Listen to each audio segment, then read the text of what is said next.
Good morning. Monday morning here. This week, Monday's my day off.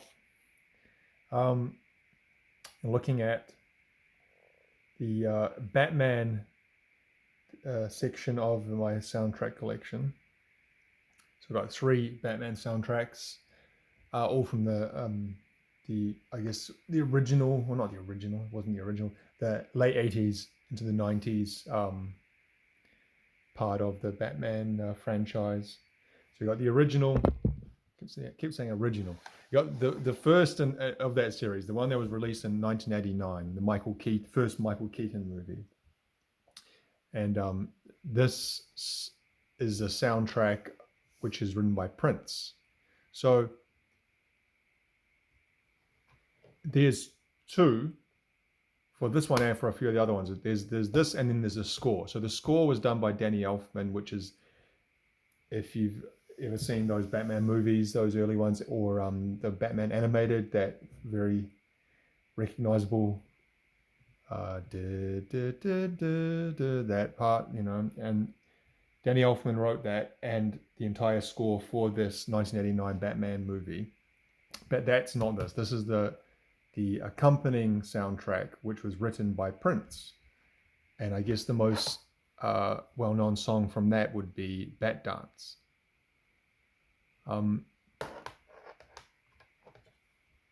This is the original issuing. It's not a reissue from 1989. You can see it was $1. The price tag is still on there. So we've got the original sticker on the outside. Oh, Batman Prince.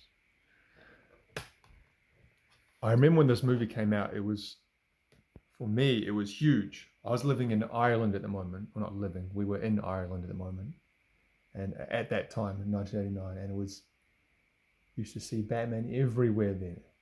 And then at that time, movies were released much later in New Zealand than they were other countries. So I remember we went back to New Zealand at the end of 1989, and the movie still hadn't been released, but then it was released around the Christmas time of 1989 in New Zealand. And I remember for Christmas that year, I got lots of Batman stuff, a Batmobile car and a Batman comic and a Batman badge. This soundtrack, let's see, there's a bit of a mark there. I guess how you feel about the soundtrack depends on how you feel about Prince.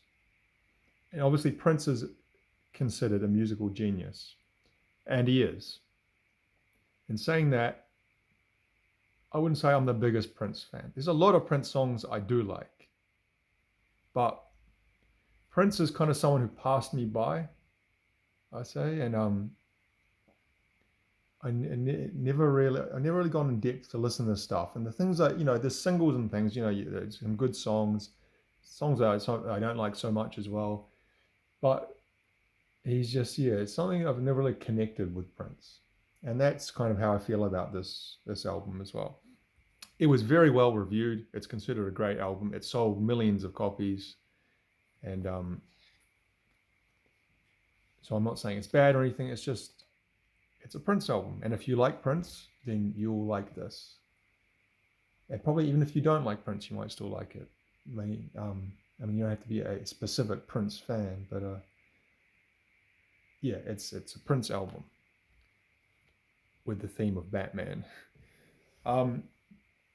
Yeah, like I said, it was well reviewed at the time, and it sold a lot. And I don't know exactly when the idea came.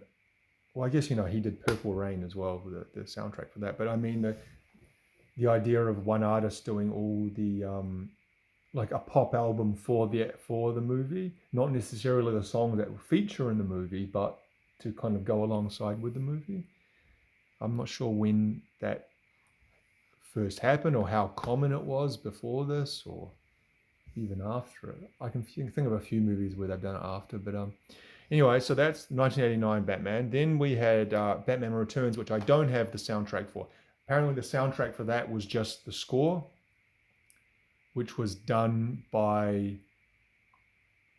don't know, not Danny Elfman. Danny Elfman only did the first one. No, actually, I won't say that. So let's go ahead to Batman Forever. This was a 1995 movie, and I remember I was my early teens when this came out, and I love this movie. It's probably I think it's considered a bit of a stinker now, a bit of a like it's a bit silly or camp. I think some people think, but I really like this movie, and I thought Val Kilmer was a good Batman. The soundtrack, we've gone into the era of basically picking artists that are relatively big at the time and just putting a random song onto the soundtrack to sell soundtracks, and sometimes also to kind of get that artist some notoriety. I guess the anchor track of this is the first one, the U2 song "Hold Me, Thrill Me, Kiss Me, Kill Me," which is one of my favorite U2 songs, which is saying a lot because U2's got a lot of great songs, but I really like that song, and the video is cool as well. PJ Harvey, she's pretty good. That Brandy song is good as well. I think Brandy's a kind of an underrated artist. She kind of faded away after the early 2000s, but I like that Brandy song. Now, Seal, "Kiss from a Rose," which is obviously a massive song, that was included on this. And apparently it was actually first included on the Neverending Story 2 soundtrack. And that movie obviously did nothing. I didn't even know there was a Neverending Story 2. But then they re-released it and tried again and put it onto this, and it worked. It hit. And it's went number one in various countries, including the US, and was a huge success. We got a Massive Attack with Tracy Thorn, which they've worked together before, obviously, on Protection was the most famous one for that, but that's a good song. That Eddie Reader song, that's not bad as well. The beginning of that sounds, the first minute of that could almost be from like 2023. Then it gets to the verse, the middle of the song, and it sounds more 90s. But Mazzy Star, the most skippable band on earth, in my opinion.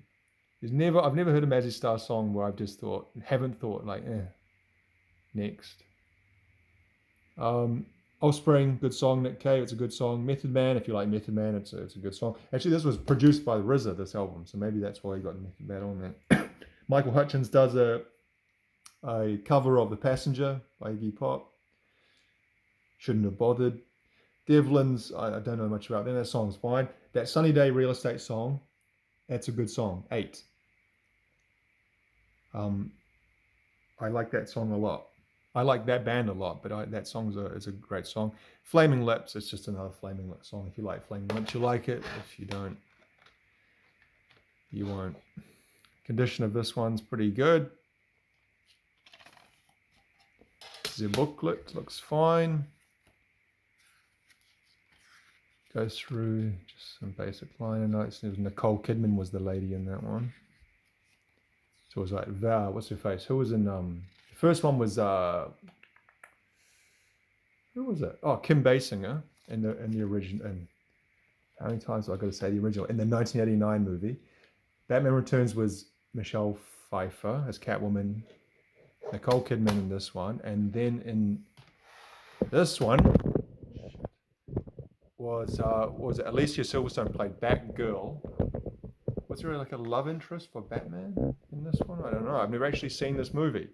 This movie, also known as The Franchise Killer, so bad, so poorly reviewed, so poorly received by fans and critics alike that it would it put the franchise plans on hold. And I guess what was the next movie after this? They completely rebooted with Christian Bale and Batman Begins, which was 2006-ish,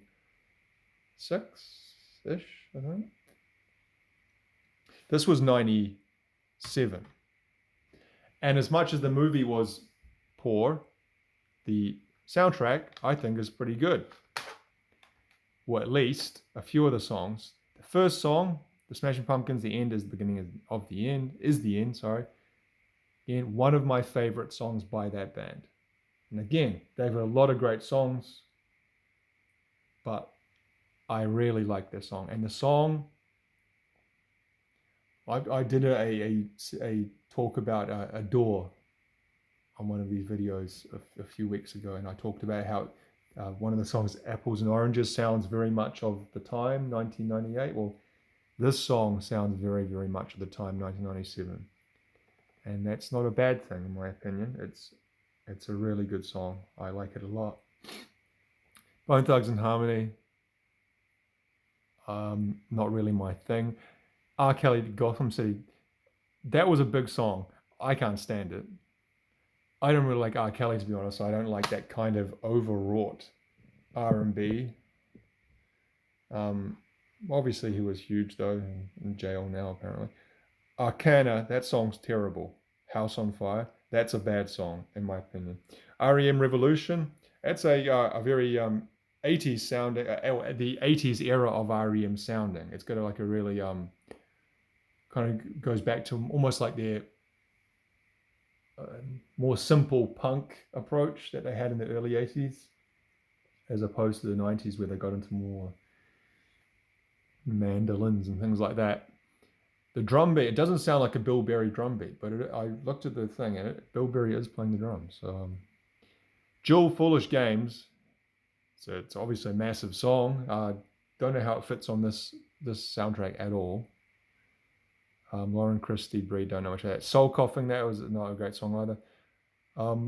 Moloko, that song's okay if you like that. She's got a very distinctive voice. Michelle, can't pronounce that second name. She's got a good voice. She did a duet with John Cougar Mellencamp, Wild Night, in the mid-90s, I remember.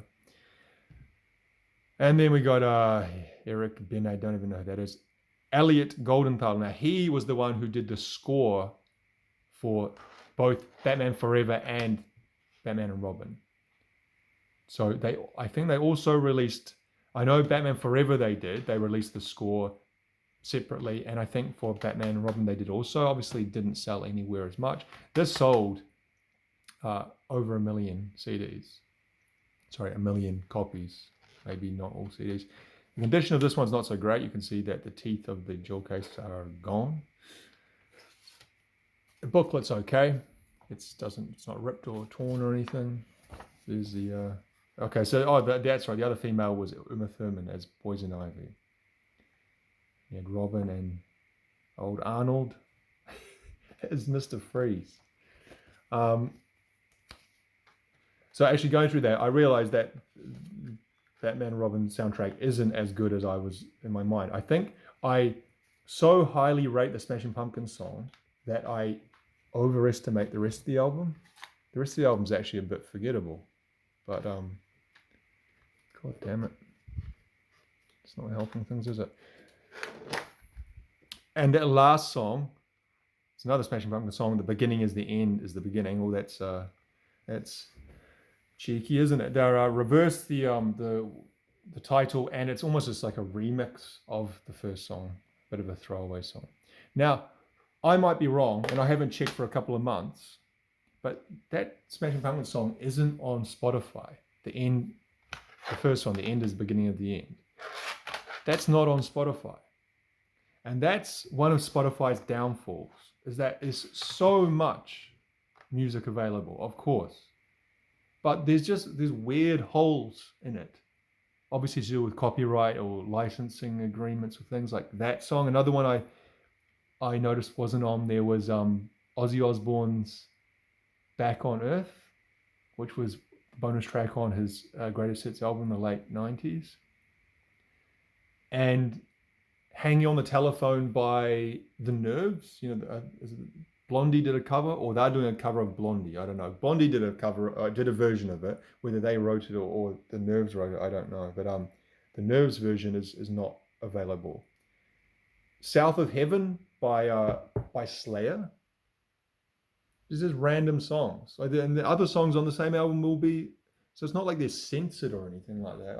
I don't understand it. But anyway, that's why. Of course, you could play it on YouTube.